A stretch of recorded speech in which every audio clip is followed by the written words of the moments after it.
Yeah, but, yeah.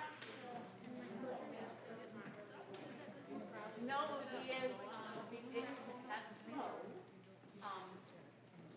I will say the food has that Good to see you. a little bit, but other stuff. I hate to answer that question. I know that we have our gardener, his ex-gardener.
All right, test, test.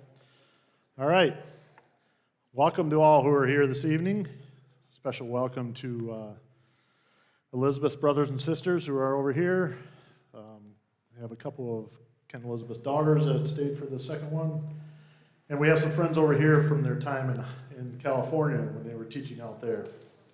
Thanks for coming. When I volunteered for the farewell committee, I really didn't like the name. It seemed kind of morbid. So when I met with Kent and Elizabeth, I showed them the flyer that many of you have seen that said Celebration of Service. Kent's question was, this is going to be a fun night, right? Not all sadness, not all tears. My wife's response was, this is going to be a roast of Kent Rotman. And that's part of what it is tonight. Kent said he would be okay with that, and he seemed to be okay after the first one. There should be a lot of laughs, but there will also be tears. We're sure of that because Kent is here. But as I told you earlier, it's hopefully tears of happiness, not sadness, as we talk about the relationships that they have made here and the work that they have done here at Lee Street. And I told them that those relationships don't have to end, and his work doesn't have to end. Maybe it ends here at Lee Street, but his work does not have to end. So let's go back to the beginning. Now, we're not going to go back all the way to Fremont because we don't have time for ancient history. But we're going to go back to sometime during the school year before Kent was called. Linda and I like to take some of the credit for Kent being here. So part of the story is from my memory and my perspective. Our daughter Amber sang in the Calvin Christian High School choir. And at times during the year, they would go and they would sing at different churches. So one night, off to Ivanrest CRC we went. Now the bulletin said that a seminarian was the preacher that night. And when this guy came out, I'm like, really? This guy been in seminary for 20 years? About 8 years earlier, we had called the seminarian to be our pastor, and he was like 22. This guy was at least twice that old. Despite this, we ended up liking his preaching. Probably because he used visual aids, which Amber and Linda and I like to see. This is what we saw on the pulpit that night at Ivanrest. Simple folding table and chairs. Come to the table. So having liked his preaching, we gave his name to my father-in-law, Al Hofster, who was on the search committee at the time for Lee Street. A few months later, Kent came to Lee Street to preach. And I remember coming down and sitting in our pew, which at that time was over here next to the organ. And what I remember was looking up on the pulpit to see this. So now I'm thinking, we gave the name of a guy who only knows one sermon. In between the two times we saw Kent, the search committee had done some work.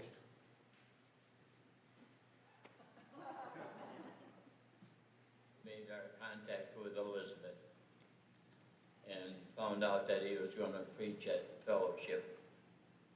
Then we decided that the one way we're going to hear him preach is to go to fellowship. So a good group of our search committee went to that service. And after the service, we are walking down, going to their lobby toward Kent and so on.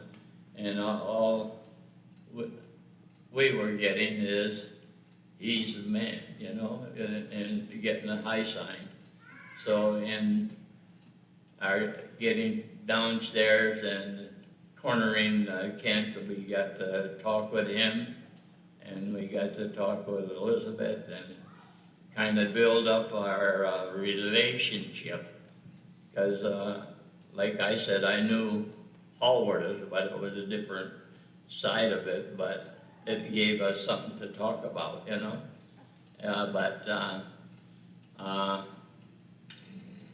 I over the years, I've said that Elizabeth was a good watchdog over Kent.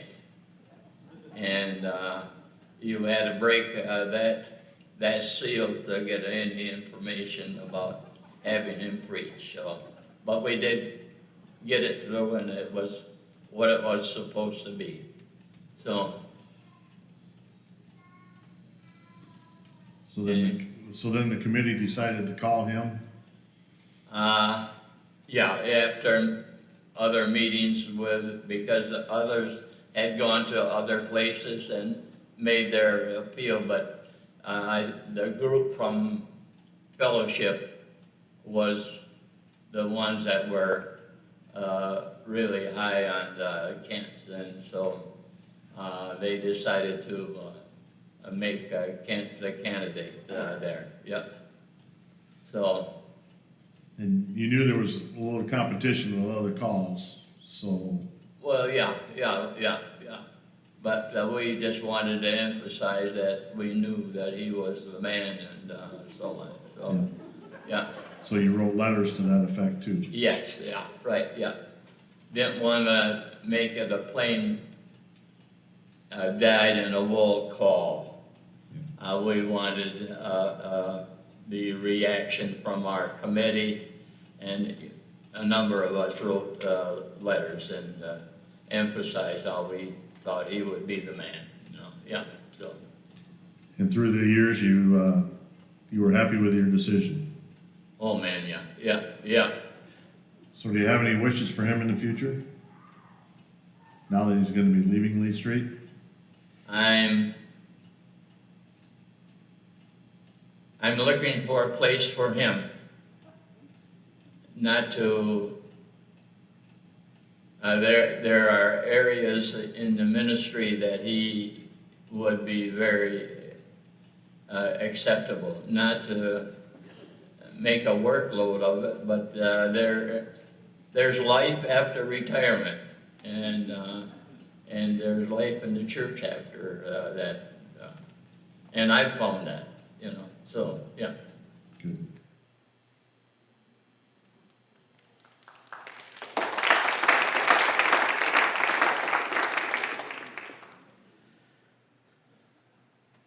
Now, I'm sure Al didn't mean anything by it, Kent, but I really wonder what it feels like to go from Kent, you are the man, to Kent, he'd be acceptable.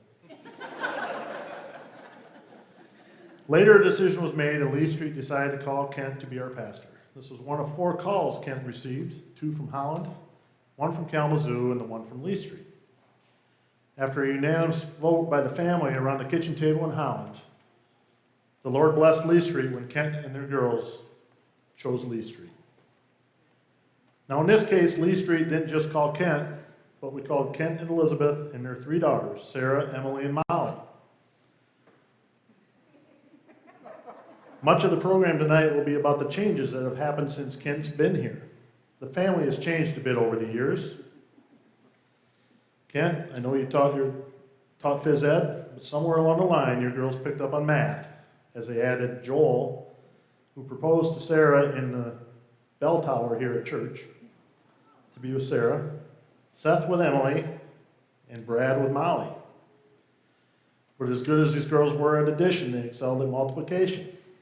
As along came Elliot, Grace, Caleb, Isaac, Wesley, Leah, Charlotte, Micah, and Lewis.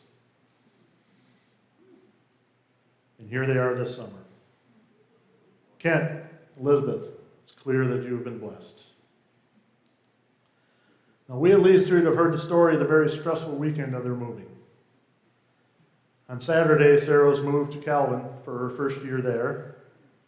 On Sunday was a trip to the airport in Detroit, where Emily was put on a plane to Ecuador, where she would spend her junior year of high school as an exchange student. On Monday was a move from their longtime home in Holland to the parsonage. Now, many of you knew what happened that fateful night. Kent somehow managed to crush the legs of one of our members, Martin Vector. I first heard about this when working at the fire station. The red phone rang with a call for the rescue squad. You have a man struck by a moving truck in the church parking lot. So nowadays, everything is taped and can be found on the internet. So our crack IT team did some looking, and sure enough, they came up with a video shot by a neighbor of that night.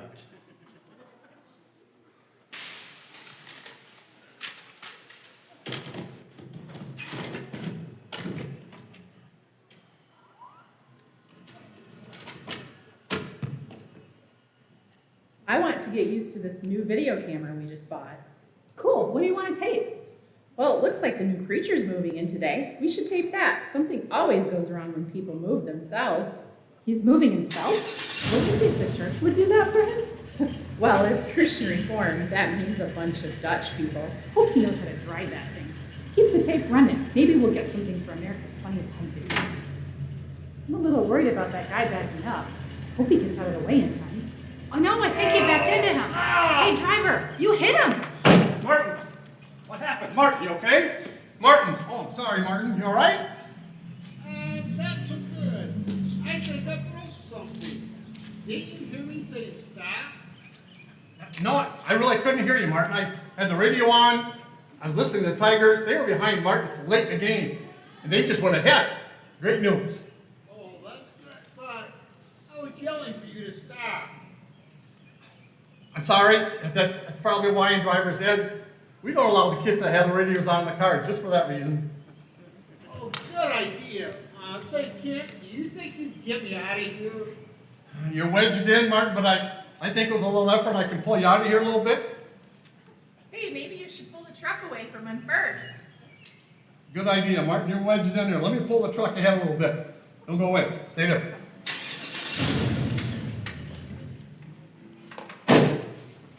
Martin! Martin! You okay? Oh, man, I'm sorry, Martin. I'm really sorry. Martin. I know. Okay, it was an accident. Yeah, no, I mean, I'm sorry, but I only have an hour left on the rental. It's another $20 I gotta pay for this thing. So, I'm sorry, but I gotta get this thing unloaded. Kent, make sure you keep your receipts for moving expenses. Yep. Tax purposes. Yep, I'll do that, buddy. We'll take care of the money part. Martin, you okay? Marty, Brian Upridge, are you okay?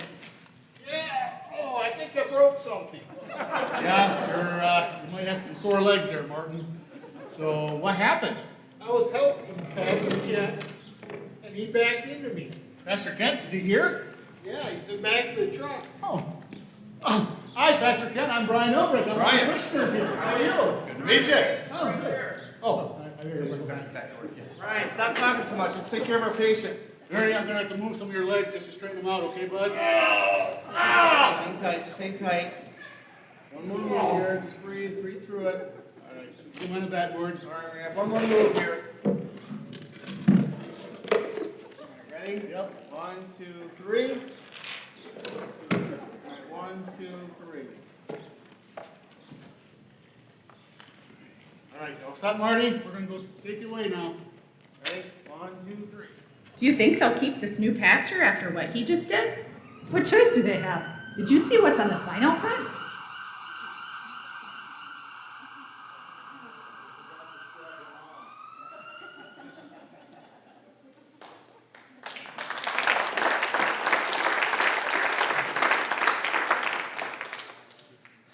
So, you'll be moving again soon. I have just one suggestion for you.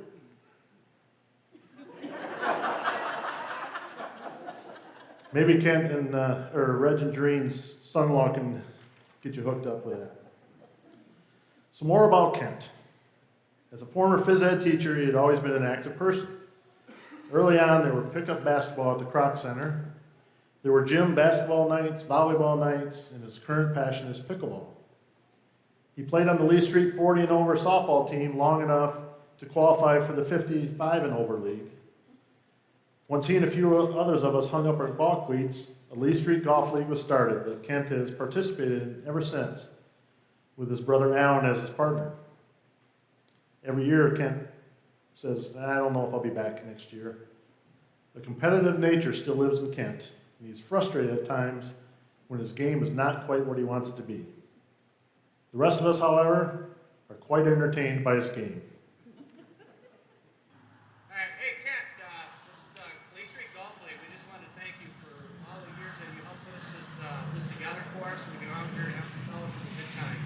And we hope in retirement that you can finally win the long drive contest and take $1 from people on the closest to other than me. So, and just have a great time. I hope from now on all your 20-foot putts sink and your drivers straight down the fairway. Thanks again.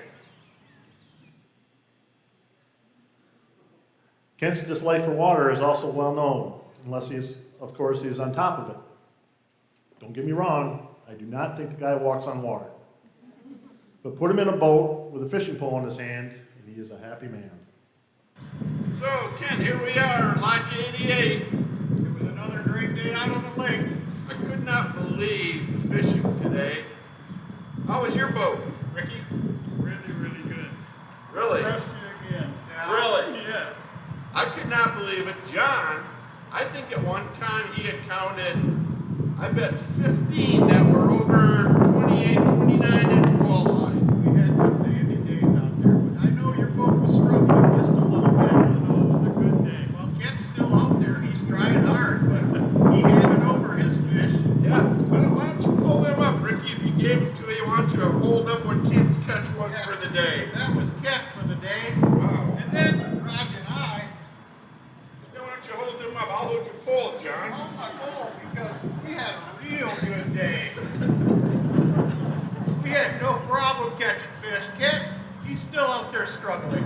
But we're glad for him, and we always have a great time with him. Yep. So- Looking forward to August. Looking forward to going again. I'm not going to talk smack about fishing, Ken. You know who wins every time. Not happening. Well, after all this, we all chipped in because we're looking forward to going again with you. And we bought you a new pole. We saved all our money. That is a great looking pole. You Now, might want to close in on this one because this is a heavy-duty Tweety Shakespeare rod and reel. no, not a Tweety Bird Oh, special. yeah, it's a Tweety Bird special. So Kent, congratulations on your retirement. And Congratulations. we're Love looking you forward. guys. We're You looking. love football. You bet. We love you guys, and we're looking forward to you using this pole here. And hopefully, in another month, we'll be back out on the lot. You're an out on the excellent lake. captain, not only at Lodge 88, but on Monday mornings at Diamond Springs. Have a great retirement, Kent. We look forward to fishing with you.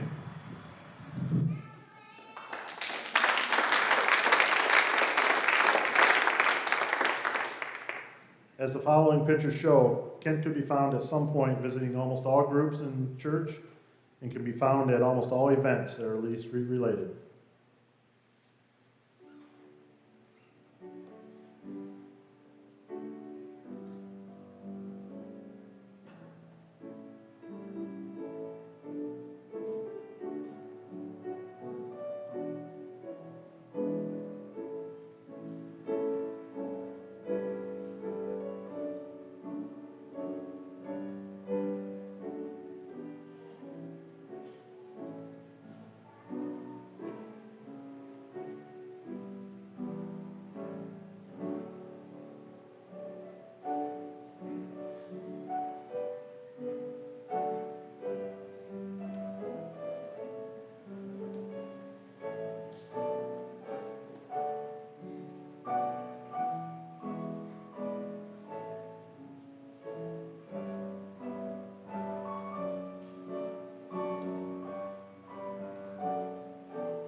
As we said earlier, it was not just Kent that we called.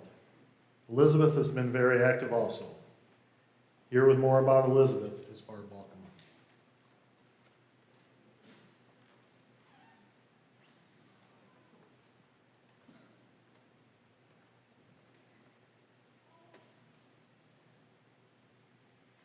Okay, time number 2. We have not, some of you in this audience have known Ken and Elizabeth for such a long time. Some of us came from Rogers Heights. We've known you for 9 or 10 years. Some others have come from Roosevelt Park and other places also, and haven't known you all that long. But either way, we have been so blessed. And Kent, you're just a wonderful blessing, as everybody would agree. But we got the double blessing of Elizabeth, because she's such an active part, such a wonderful part of your team, and a part I've been so thankful for. And you know, it just occurred to me that when you leave, you're taking her with you. And I really hadn't thought about that, because I've used her before for a lot of things, haven't I, Elizabeth? To come alongside me. So we're going to really miss Elizabeth just as much as we miss Kent. She's just been a wonderful friend to so many. She's thoughtful and caring, and she's just a very friendly person. Greets people when they come in, and just sensitive to other people, I think, and that's been such a blessing to have her. And she has been a wonderful friend to me and to so many here, and that can continue too. But we will miss you terribly, not having both of you here. We have a couple of videos to show of a couple different groups. Well, one group of prayer partners or Bible study in her home, and also of Dorothy Gulch. You can tell I lost my notes. Can you tell I lost my notes? I don't know where they went.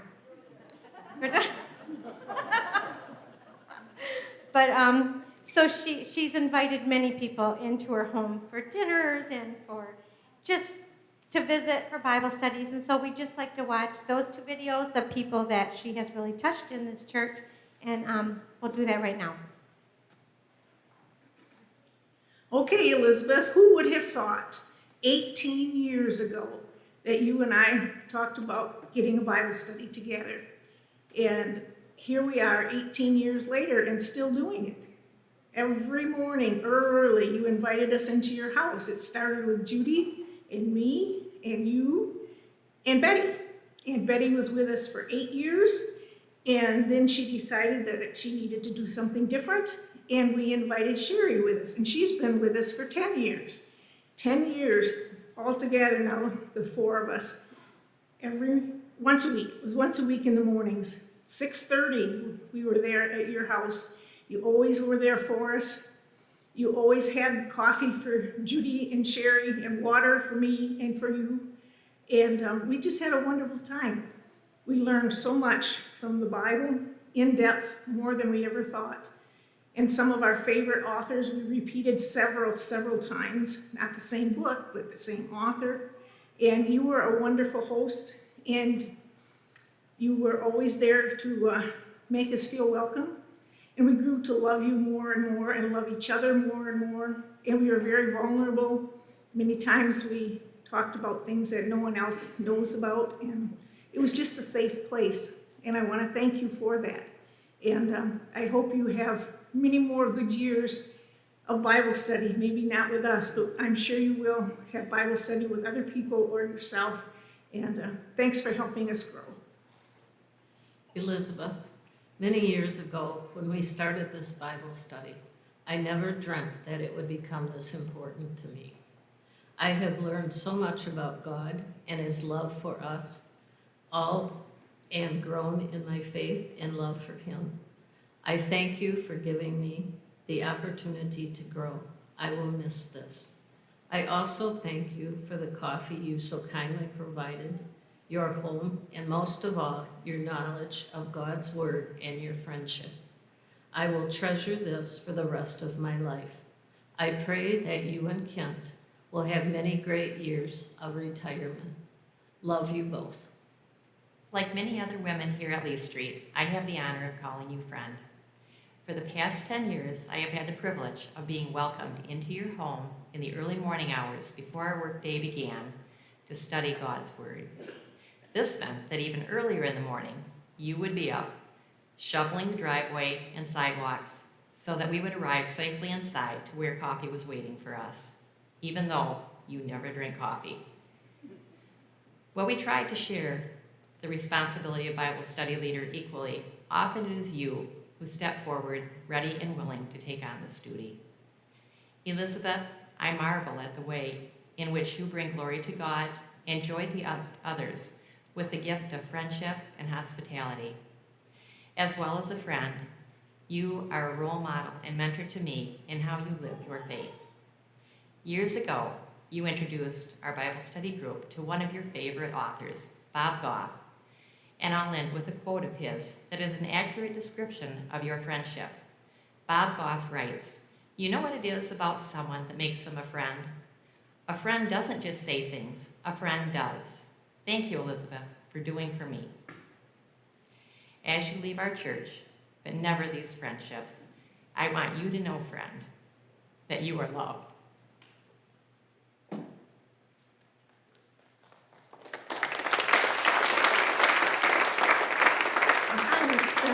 I want to say I'm glad you're my best friend, you're family to me. I met you when Bash started. That's when I first met you, and it was rocky for a little bit, but then we got to know each other, and you became family to me. You did stuff. You were there when I went to the hospital. You were there my ups and downs when I lost my jobs, got my jobs. You've just been there for me, and I'm gonna miss you, and I hope you guys have a good retirement. I hope you guys have fun when you go out on your trip. I hope we have many more good times together. But most of all, you're family to me, and I'm gonna miss you.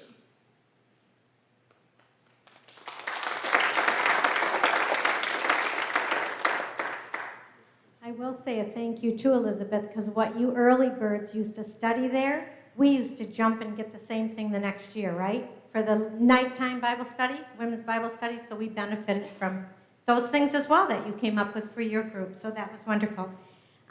Elizabeth has also been a part of our Sit and Stitch here. She started it, basically, and hosted it most of the time.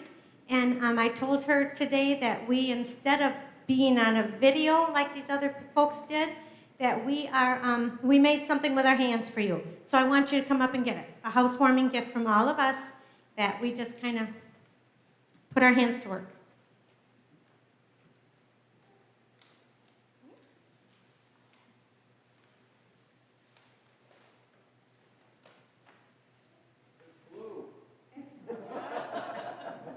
Judy said it had to be blue. We know she loves blue. So something you can take with you that we all made, and yep, we give it to you with a lot of love. You're welcome.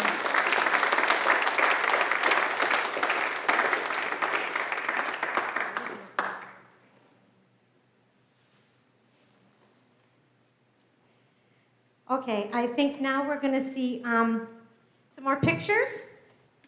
And we're going to watch pictures first of Elizabeth and her involvement in various things, and then both Kent and Elizabeth, some pictures of them both doing all that, and probably not even near what you have done. Just a few pictures of all that you did over those 21 years is huge in every area of this church. So we'll just enjoy those, and that's my part in this program.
Now we move on to Kent as a pastor.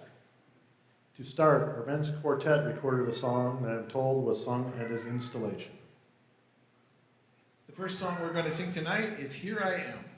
And for those of us who weren't here at Pastor Kent's inauguration, this is a song that was sung then. Ordinary. Oh yeah, it's not inauguration.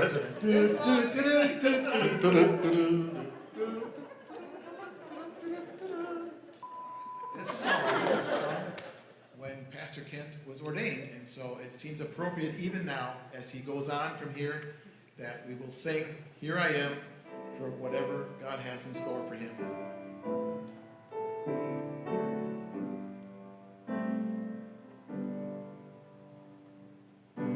I, the Lord of sea and sky, I have heard my people's cry, all who dwell in deepest sin, my hand will save. I who made the stars of night, I will make their darkness bright. Who will bear my light to them? Whom shall I send? Here I am, Lord. Is it I, Lord? I have heard you calling in the night. I will go, Lord, if you lead me.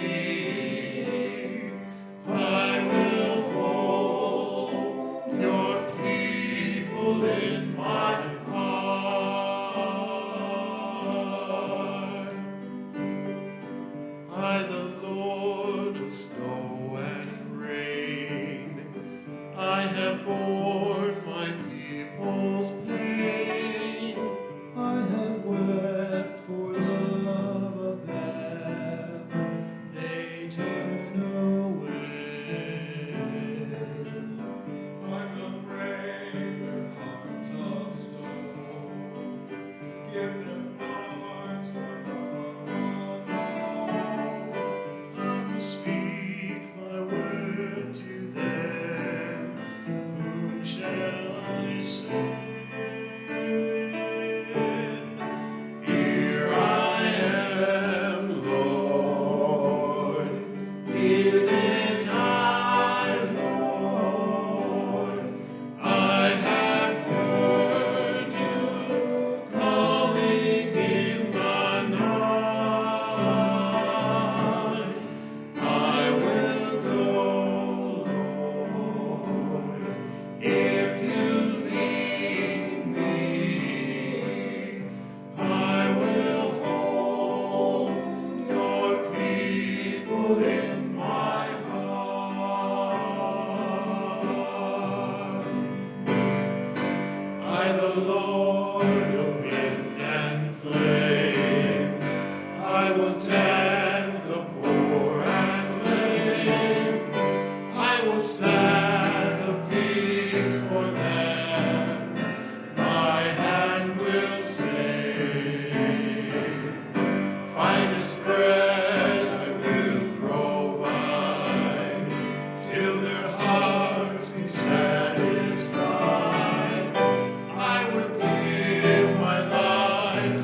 21 years here, Kent has performed 115 weddings, the first of which was Rich and Dylan Steenstra, who now have 3 children, two of whom are in college.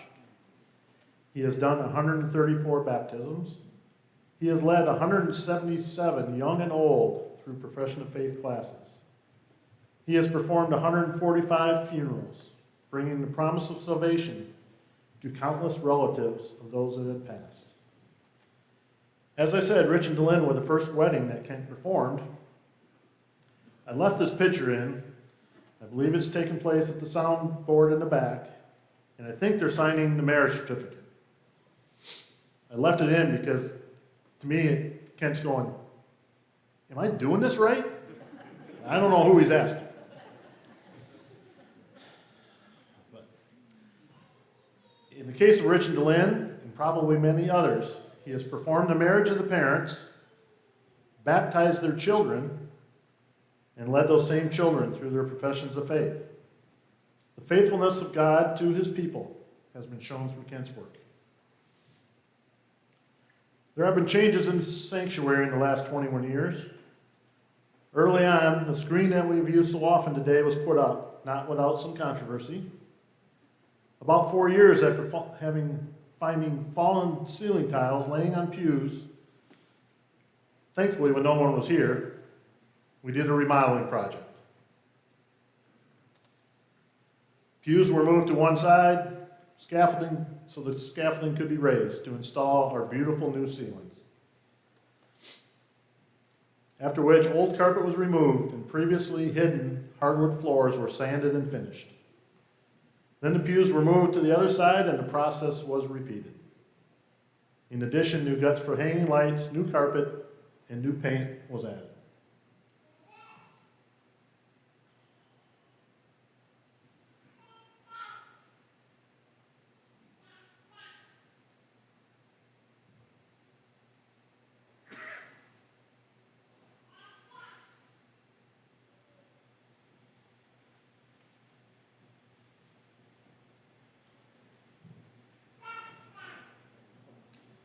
Obviously, this was a weeks-long project. So where do you worship during that time? I'm sure you have all heard the saying, when life gives you lemons, put up a tent. So that's what we did. Ken loved our tent worship, and we repeated it every year until this year when COVID stopped us. Another thing that's changed over the years, again not without some controversy, has been our music.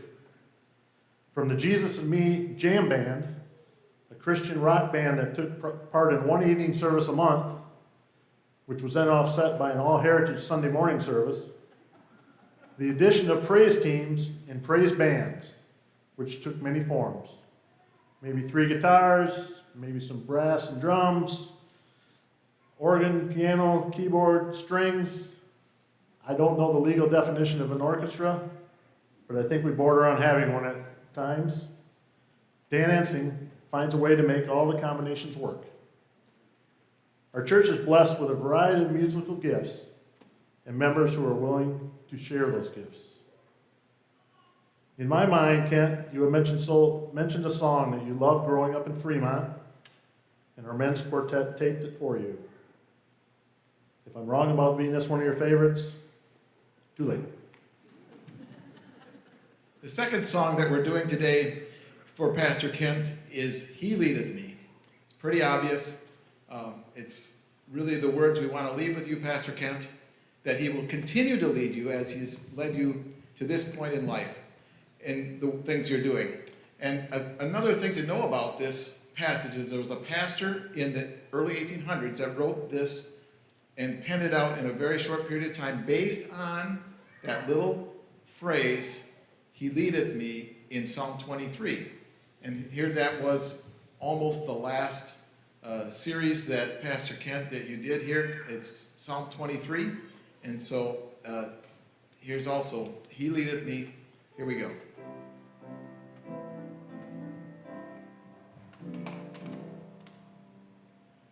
He leadeth me, O blessed thought, O words with heavenly comfort from Whate'er I do, where'er I be, still 'tis God's hand that leadeth me.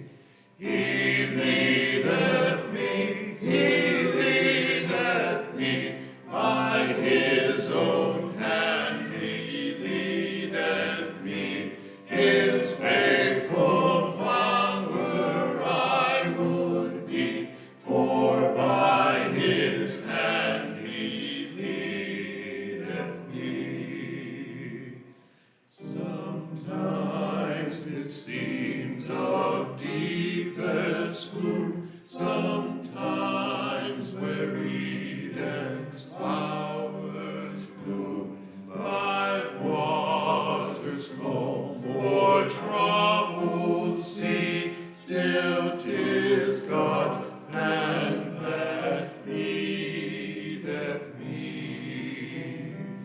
Lord, I would clasp thy hand in mine, nor ever murmur nor repine. Content whatever lot I see, since 'tis my God that leadeth me.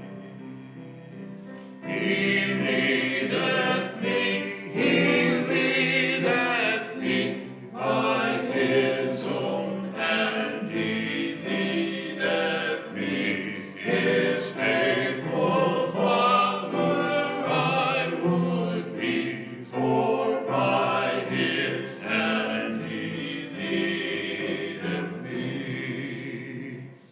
And when my task on earth is done, when by thy grace the victory's won, e'en as cold wave I will not flee, since God through Jordan leadeth me. He leadeth me, He leadeth me, by His own hand He leadeth me. His faithful follower I would be, for by His hand He leadeth me. For by His hand He leadeth me.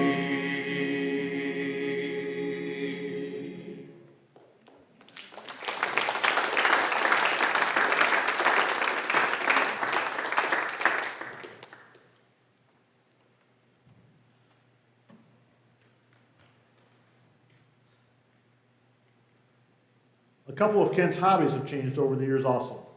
Early on, the Rodman family would go up to Big Star Lake for a week's vacation. For those of you who have never been to Big Star Lake, it is a beautiful place. Nice clear water, sandy beaches, just a wonderful place in God's creation. But 1 or 2 days of that week, as Elizabeth and the girls would head out to the water, Kent would go out the other side of the cottage, walk down the driveway, cross the street, past a sign like this one, to forage through the woods, brush, and fields in search of that elusive species, the lost golf ball. He would also, in the fall, frequent a golf course just north of town that you can see by the highway. He would park in the subdivision, walk past a sign like this. Listen, I don't heckle you from when you're up here, so.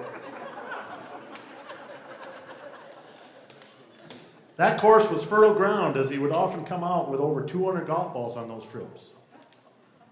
I believe this hobby stopped after he was tossed from each of these courses for trespassing.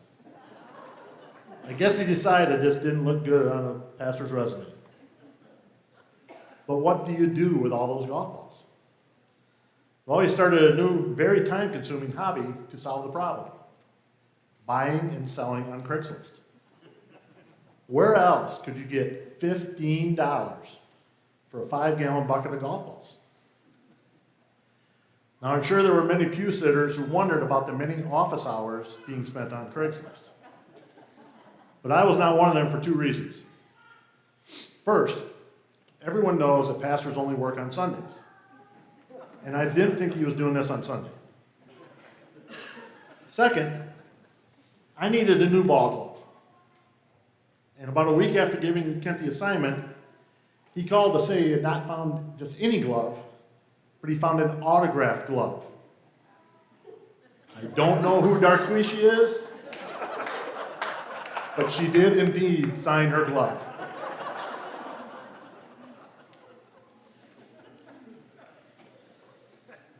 In the last 10 years, 3 big changes involved the enfolding of members from Rogers Heights, Roosevelt Park, as their home churches closed, and the opening of the Spanish church as they opened and grew and became part of Lee Street. Here to speak to what Ken has meant to them is Barb DeVries, Pete Visser, and Israel Alvarado. Hello. On behalf of those of us who came from Rogers Heights, I want to thank Pastor Kent and Elizabeth for their friendship and leadership over the past 9 years. The verse I will use to guide my thoughts is Zephaniah 3, verse 17. The Lord your God is in your midst, a mighty one who will save. He will rejoice over you with gladness. He will quiet you with his love. He will exalt over you with singing. In keeping with CRC tradition, I have 3 points. The first, the Lord your God is in your midst, a mighty one who will save. I was involved in the Rogers Heights meetings with Pastor Kent. It was a difficult and emotional time when a congregation is faced with the reality that they should close their beloved church building, disrupt their current church family, and join another ministry and congregation. For those of us who 15 years earlier had closed 36th Street Church, it was a very disheartening time. It felt like history repeating itself. It felt like failure. But we know God has a plan, and he does not fail. The first meeting we had with Pastor Kent, the then chair of Classis Granville, I remember I was sitting next to him. I had never met him before. I wasn't sure what to expect, but I was certainly expecting some you shoulds. Instead, he was quiet. He listened to our concerns, our fears, our wonderings of what to do, how should we proceed. He offered little advice other than that if we decided to dissolve, what the CRC guidelines were. In the subsequent meetings, Pastor Kent was empathetic, solemn, and again, listening. He understood the depths of our despair and the sadness and the feelings of loss. Second, he will quiet you with his love. Then Pastor Kent offered an invitation, not an assumption, that Lee Street would welcome anyone who wanted to transfer there. Lee Street would be willing to take custodianship of the membership papers of those who needed time to find a new worship home. Lee Street would assume the care of our shut-ins. Lee Street would hold the ministerial credentials of our pastor until he found a position. On November 10, 2011, Classis Granville, Reverend Kent Rotman, Chair, adopted the motion to approve the disbanding of Rogers Heights Christian Reformed Church and Lee Street Christian Reformed Church loving invitation became reality. And third, he will rejoice over you with gladness. Over the next year, many of us personally accepted the invitation to join Lee Street. Pastor Kent, Elizabeth, and the people of Lee Street made us feel like the loved family and not like orphans. Pastor Kent often commented on how blessed Lee Street was to have received the infusion of the Rogers Heights people, how we brought not only financial resources, but also our personal talents and helping hands. We were welcomed immediately into the church's work and grafted into congregational life. We were not treated like transplants. With only a few backward glances, we joyfully became the church at Lee Street. I speak for all of us when I say, thank you, Pastor Kent and Elizabeth. Maybe the Rogers Heights people were just what Lee Street needed, but for sure you were what we needed. Pastor Kent and Elizabeth, we send you with love into the next phase of your life's ministry. Thank you.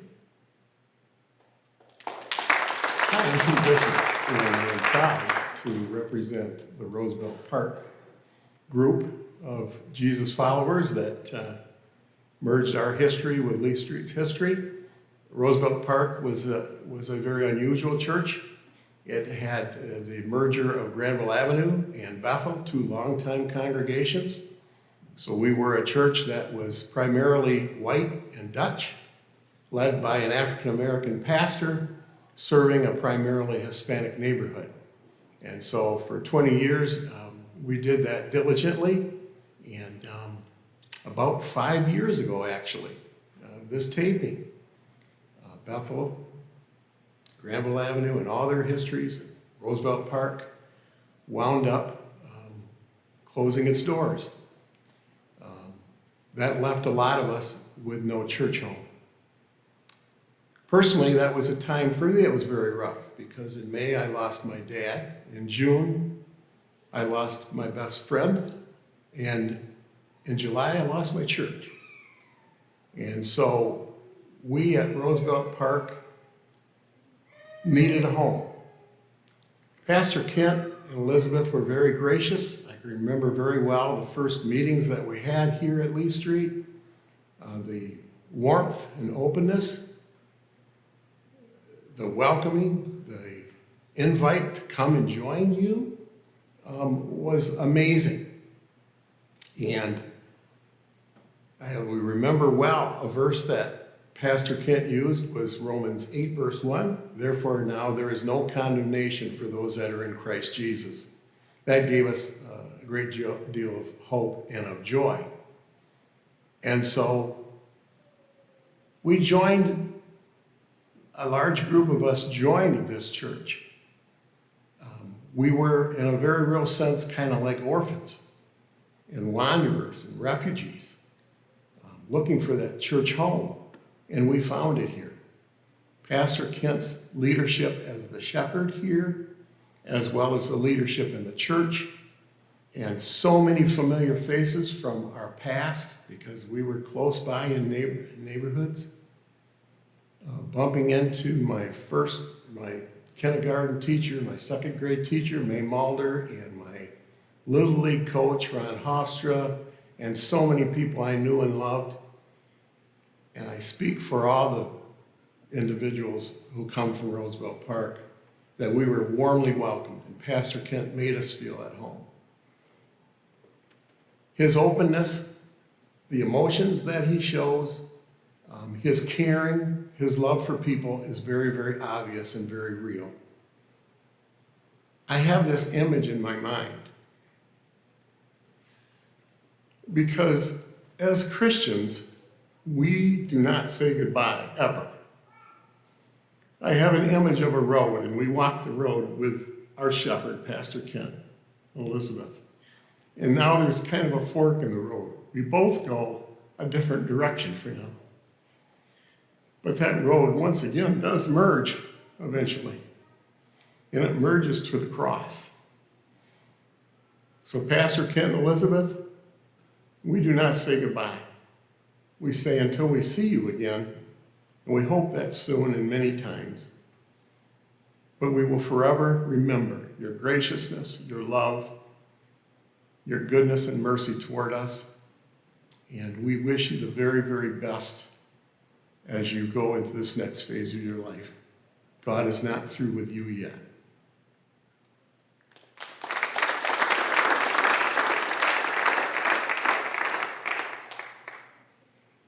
Happy retirement, I guess. You're officially retired. I mean, I don't know when you will be watching this, but I just want to say thank you from the bottom of my heart for the friendship that you have offered me personally as a a fellow pastor, as a seminary student, as just a church member, right, at your church. So I still remember the first day we met and how you explained the difference between having Jesus as our Lord and as our Savior and as our Lord, and I definitely, it caught my attention. I knew that this guy knew something. So I want to thank you for welcome Alas de Águila into your life and opening your heart for the Hispanic culture to come into the church and into your life as well. So thank you for your support, for your encouragement through my years of seminary, and thank you for making possible opening the doors of Lee Street for Alas de Águila to blend in and be part of Lee Street as the Spanish-speaking service, right? Lee Street en Español. So on behalf of our congregation, we want to say muchas gracias, and we are going to miss you. We love you, and we will continue to pray for you. I personally want to thank you too, on behalf of my family and I. We will miss you, and we'll pray that you play a lot of golf, and that you go and do a lot of fishing, and that you give a piece of that basement to Elizabeth too, that new basement on your new condo, right? So I just want to say que el Señor te bendiga y te guarde, que el Señor te mire con agrado, que el Señor incline sobre ti su rostro y te muestre su paz. Muchas gracias, Pastor Ken.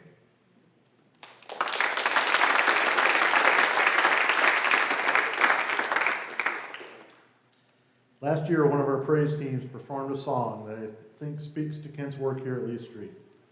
They were able to record it for us during COVID. Please listen.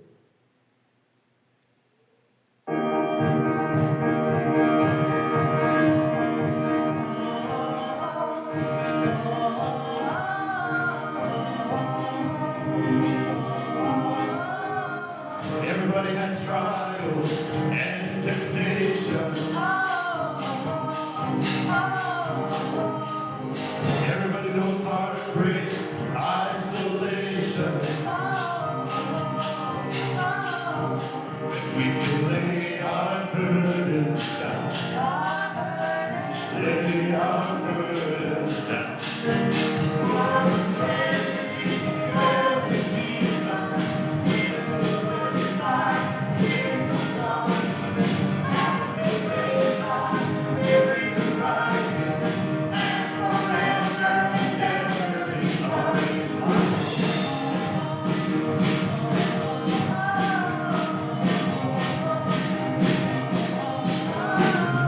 Everybody has fears, everybody got worries. Everybody knows sorrow, devastation. We can lay our burdens down. Lay our burdens down.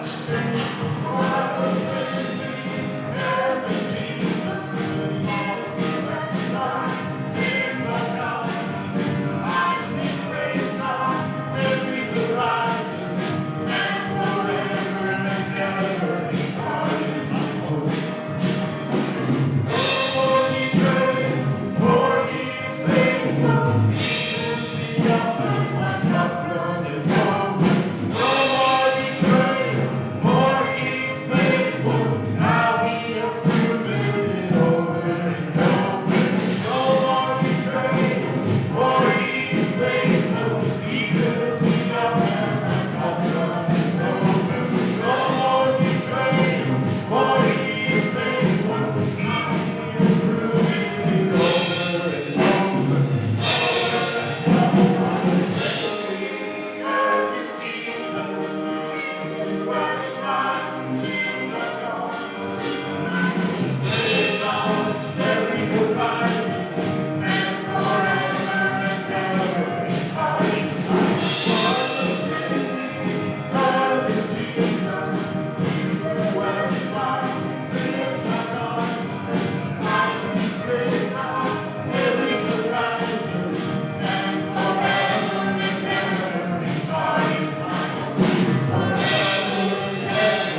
Many at Lee Street have faced trials, job loss, kids leaving the church, broken marriages, sicknesses of many kinds, trials of everyday living.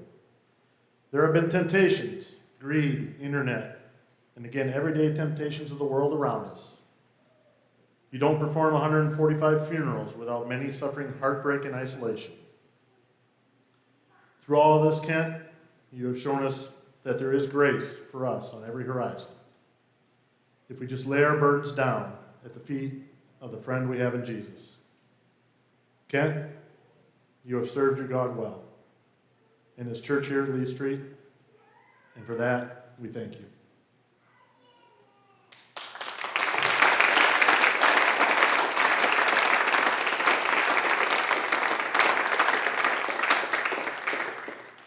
So as we near the end of our celebration, we have a few gifts for the two of you. So if you would come up here a second.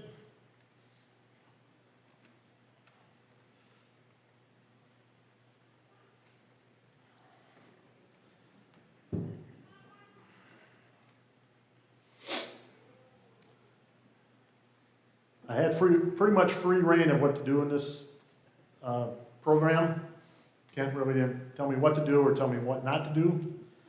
The only thing he really pushed back a little bit on is he didn't like the fact that we were collecting money for gifts.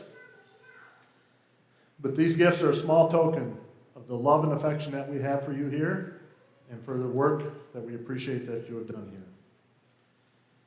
So first off, we know there's a pretty good size project going on in the condo. When you do a project of that size, there's always this or that questions, quartz or granite, or do you get a electric fireplace or not?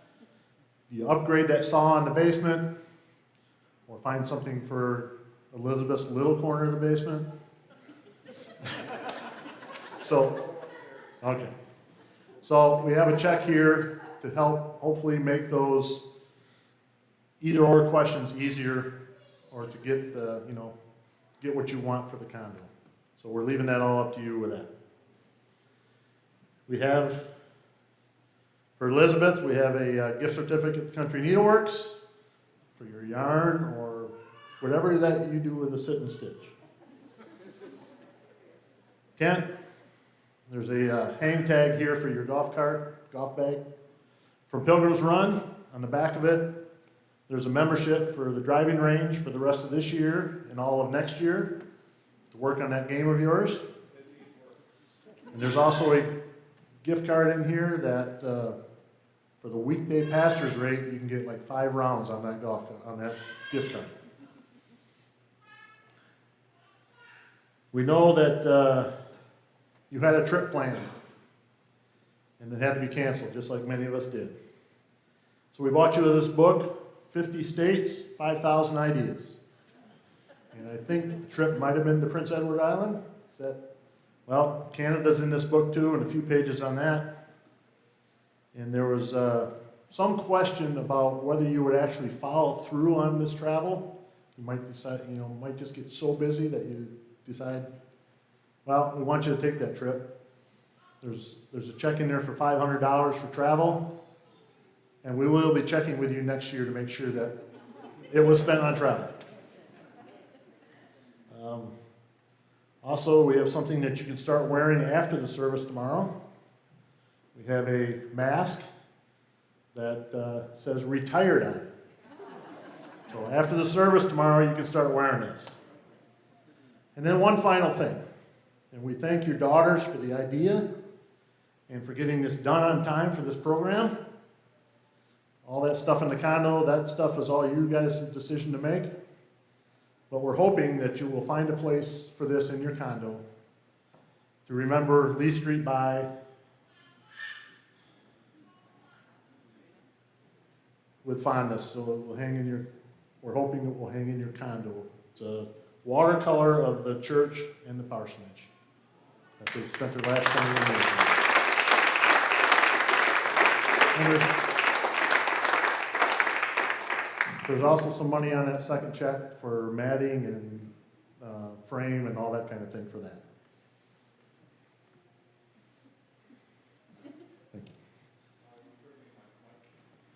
Ken's going to say a few words now.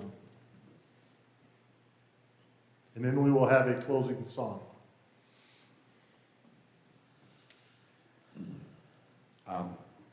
Wow, thank you. Thank you, Scott, for putting this whole thing together. Scott and Tom Hofstra and Al Hofstra, they took me out golfing before the call. Well, I guess maybe the call had already been given. There was somewhere in the timing of that. Joe, he did have a lot to do with the call and us accepting it. Al Hofstra, who, if you don't know, is the elderly man on the screen very soon into the program, and he spoke from his chair at home. I believe Al was 76 when I came here, or 75 when I came here. And he had sent me a letter, and he kept saying in the speech there that you are the man, you are the man. And in that letter, on the back side of that letter, he said those very words, you are the man. And that touched me in such a way. It was a little part of us taking a call as well. And it wasn't until after I'd taken the call that I recognized that those exact words are actually bad news. When Nathan said them to David after David sinned, you are the man. But I took it as a very positive thing, and words actually from the Holy Spirit to come to Lee Street. We did have 4 calls, 1 to Kalamazoo and 2 to Holland. And as I will say in the sermon tomorrow morning as well, that the main reason we took the call to Lee Street, or I wanted to take the call to Lee Street, was that there were empty pews here. In 2 of the other churches, they were going bananas. We had umpteen kids, pews were full, and I thought, you know what, those churches will not do evangelism. So one of the main reasons I came to Lee Street was the need for evangelism in order to stay alive, and that need is still here today. A couple other things. I didn't say this at the first program, but one of the pictures with Elizabeth and I was with Clara DeVries, Helen DeVries' mother-in-law. And a funny story with her, she told us when she fell at Fulton Manor, and she had called security to come and get her up. You know, it's kind of like I've fallen and I can't get up sort of story. And she was telling us a story, and it was hilarious because how she told it. She said it took them forever to get there. And she says, these guys were older than dirt. And I said, Clara, and I said, how old were they? Oh, and she said, they were probably 80. Well, she was like 97. And we just laughed with her. They're older than dirt. Another story quickly was it's some things you don't know. The big pulpit, which is not this one, so I'm confessing sin now. So the big pulpit was up here, and one day I had moved it behind this big pillar here for some reason. I'm not real sure, but I moved it over there. And about 2 hours later, I came out, and it had fallen off that corner into... See, she doesn't even know this story. Fallen into that wall and bashed a hole in that wall. And I don't know if Rick, I think you fixed that hole, or somebody from your company fixed that hole. That was my fault. So thanks for fixing it when you painted this place. And another time at Christmas time, our family had our Christmas program or Christmas party here downstairs. And it was a Saturday night. My nephew had gotten an electric airplane for Christmas, and it was my idea to come up here to fly it. Yes, the pastor. And the pastor's wife was not happy with me at all. It was like, this is sacred territory. Don't do something so foolish. But of course, me being as foolish as I am, we did it. Anyway, Brent charged the airplane. It was up in the balcony up there, and he tossed it out, and it flew around a couple times, and then it hit the beam up top there and fell. I threw it back up to him. He did the same thing. It hit the same beam, and I said, "Move over." So he did it one more time. It flew around once, flew around twice, and hit that second of the back light and dropped down into it. This was on a Saturday night. It was about 6:30. I had to go tell Elizabeth about it, and believe me, it was not good. On Saturday night, before the service Sunday morning, we went to get scaffolding out of a trailer that my nephew worked at. We took out a pew, built the scaffolding up in order to get the airplane out of there, because all you could see from the balcony was the silhouette of this airplane. So there, I've told you a couple things that you didn't know before. But we so appreciate our time here at Lee Street. I want to thank Elizabeth. She didn't marry a minister. She married a phys ed teacher. And I so much appreciate her willingness to go through seminary with me, to go back to work full time, to make an income, to just barely make it, with the help of many people at Maranatha Church and our family and friends. We made it. God led us here. And we're blessed to be here for 21 years. So we thank you from the bottom of our hearts for the time that we have spent with you, for the love that you have shared with us, inviting us into your lives. For you Spanish-speaking folks, I love you dearly. You've taught me so much about a different culture, and I appreciate it.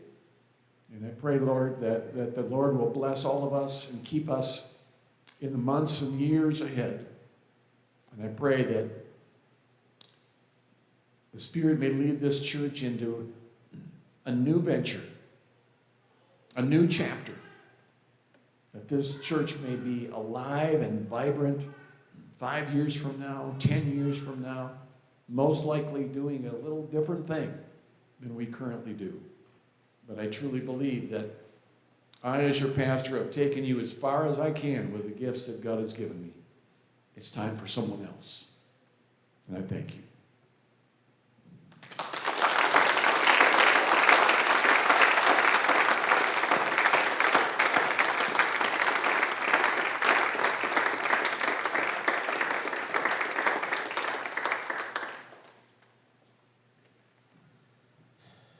An overwhelming theme of Kent's message to Lee Street has been the grace of God. We sing a song here that talks of growing in that grace. Kent and Elizabeth, if you would take your girls and maybe Elizabeth's brothers and sisters and form a circle in the aisle. Some of the Lee Street people, if you could go to the walls across the front here, kind of form a circle. Not everybody, because we need to keep our distances a little bit. But some of you can get to the sides around the front here so we can sing this final song.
coming. Thank you very much.